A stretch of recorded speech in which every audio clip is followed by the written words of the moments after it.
One of the great things about mages is that they can play at a very long distance. You know, they have that control, offer a huge amount of range, and they have good scaling and offer a huge amount of utility into the late game.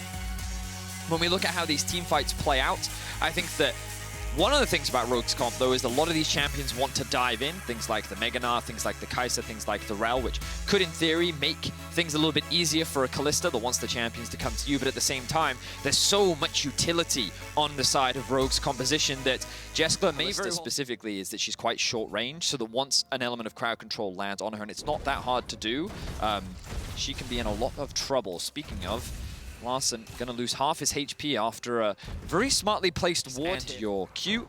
And of course, if you're in an auto-attack war against an AD carry, I'm afraid the AD carry wins. promisq going in for the flash knock-up there. He's got phase rush though. No aftershock on that Alistar, and he's forced to jump away.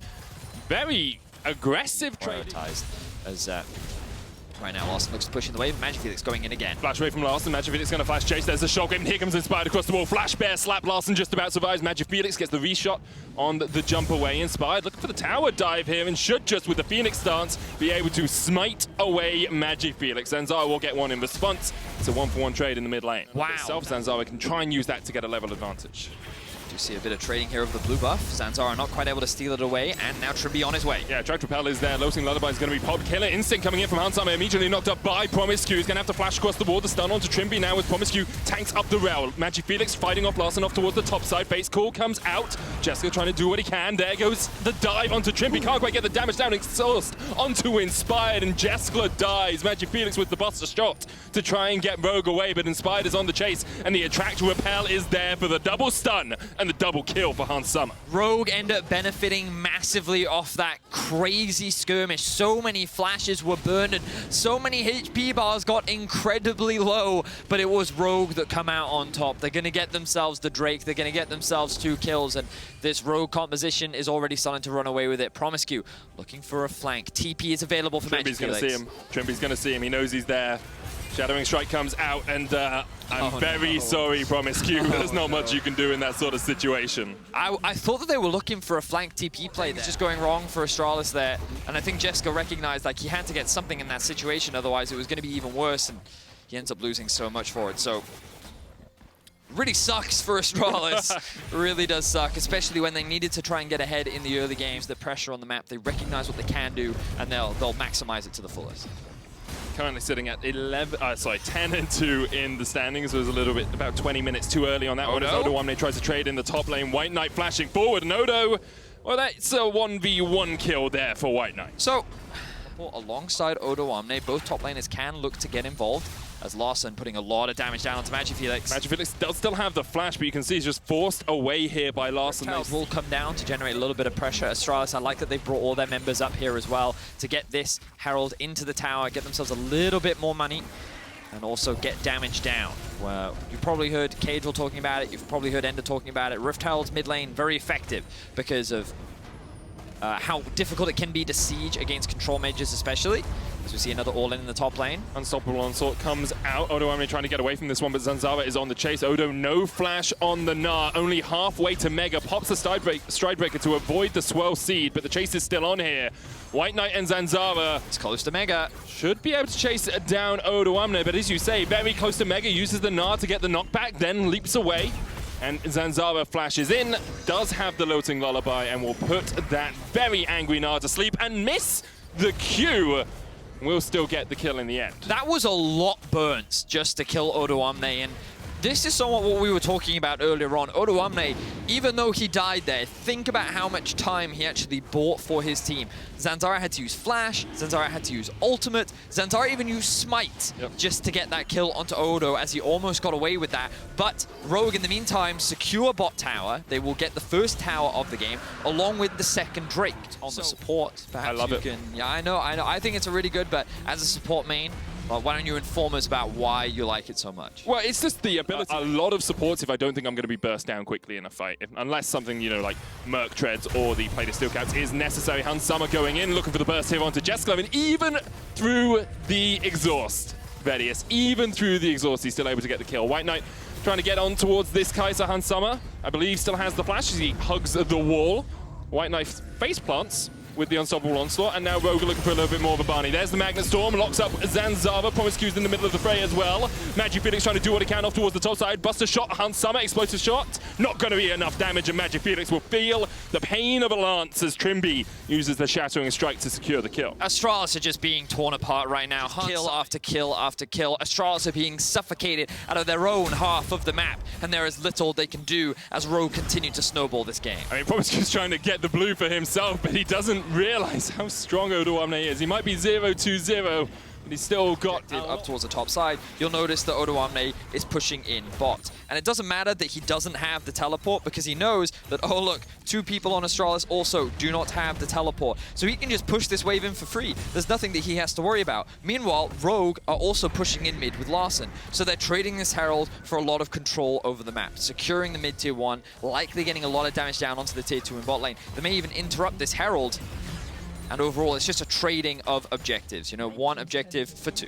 And importantly as well, you talked about it on the first Herald.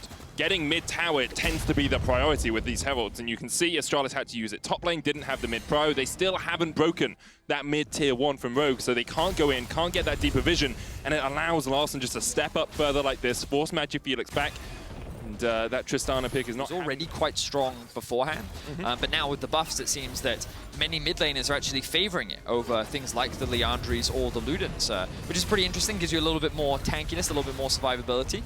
As a fight is starting to set up for this Drake. Looks like Astralis will secure this, but can they get away with their lives? The thing is, Rogue don't really care about the Drake counts. They care about the fights. They care about the ace. Trymbi flashing in. There's the Magnet Storm, but already he is dead. odoamne trying to build up the Mega. Magifelix forced down towards the bottom of the fight. Bates call. promisq. odoamne knocked back with the Buster shot. He's exhausted straight away, but he's building up that Mega bar. Hans Summer dives in, kills Jeskla. The Mega comes out. No ability to catch Astralis for the moment. Rogue still on the chase. It's a 1-for-1 so far.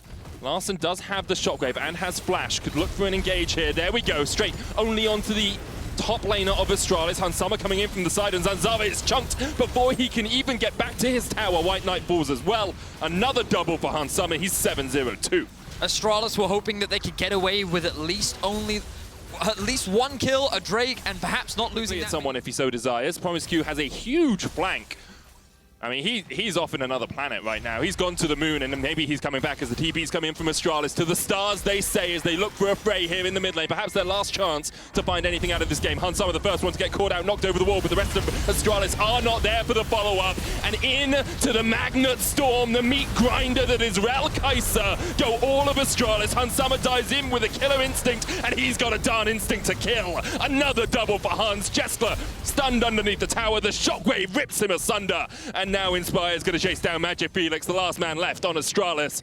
The stars came crashing down. It's like the death of the dinosaurs all over again, as Rogue will get the ace at 23 minutes. Beautiful fight from Rogue, just slapping Astralis in the face with their wallets at this point. They are so much stronger than their opposition, and they're now going to look to break into the base. Not going to secure the inhibitor. Legendary or mythic?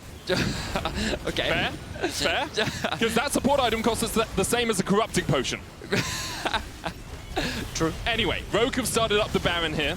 Astralis looking to see perhaps if they can get in. I mean, if they could get a steal, perhaps something could work. There's the double sleep onto the carries of Rogue. Here comes promisq. Blast cone across. Larssen down to half HP. The Shockwave lands only onto 1 as Astralis continue the fight. Trymbi going in. Jeskla already down to half HP, and you can see odoamne just working his way through Magifelix, through Zanzarah. Hans Summer still on the chase here as we see Larssen has fallen. promisq started off the fight. Odo gets his second of the fray. And promisq is just going to walk away from this. They did stop the Baron, it's true. But promisq just trying to escape by himself. Trymbi looking for the knockdown, if he can get it. There we are. Crash down, there's the airborne. And there is some Wagyu beef for dinner. Okay, so Rogue still choosing to chase that. I think they should have backtracked, gone towards the Baron. And they can still do it now. I mean, yeah, it's going to be a little slow without that, you know, 11-0-4 AD carry. But yes, Rogue just using the Baron as a means to fight in that situation. Larssen didn't have his flash, nor did he have a stopwatch, which is why he ended up falling there, but he bought a huge amount of time as well, as Rogue just kind of cleaned up the fight. Now, with the back of this Baron, they should be able to look to end the game. And that's kind of one of the things, one of the big evolutions I feel like we have. A couple of tower shots. Doesn't really matter at the moment. odoamne level 16 is Inspired's on the chase. He's on the run. Zanzarah's gonna... Yeah, that flash isn't gonna save you, my man. Inspired will follow up. Flash on Summer. He's very happy to use the killer instinct to chaos. It seems like it. That's what he's doing for most of these, but he's 12-0-4 now on the Kaisa. 4 items complete.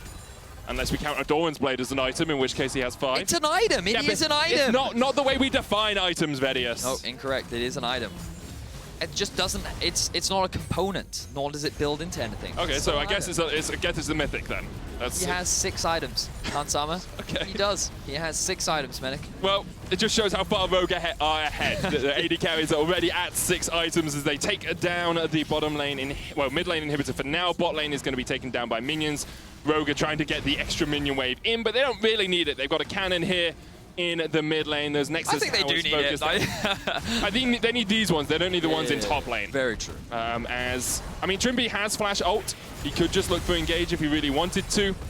The only issue for Rogue here is their range isn't massive, so chunking away at these towers is more a minion's duty than a Rogue's players for now. odoamne stepping forward, looking for a Gnar, can't find it. That first Nexus tower down to about 10% HP as odoamne trades onto promisq. Zanzarah lands the Void Seeker, but isn't going to go in. odoamne looks for the Gnar, Magifelix flashes away from it. The second Nexus tower now down, and Rogue continue in with the cannon minions. Magifelix is not quite dead as the Academy main doesn't quite find his man. Zanzarah's been stunned up twice here in the middle of the fight, and WhiteKnight's able to get the shutdown. Rogue continue though, just to step straight up to Astralis. odoamne gets another kill. He's on a rampage. But remember, we can't put him in the player of the game votes because of that 1v1 kill earlier. The Nexus falls, and Rogue lock their spot in playoffs. Clean game from Rogue from start to finish. We saw a couple questionable engages very early on in the bot lane 2 versus 2. But ultimately, there were a number of skirmishes that just every single time went into the favor of Rogue. And the second they got a slight advantage, they just did not let go of it. They used their pressure extremely well. They funneled gold into Zanzarah. He just picked up kill after kill after kill.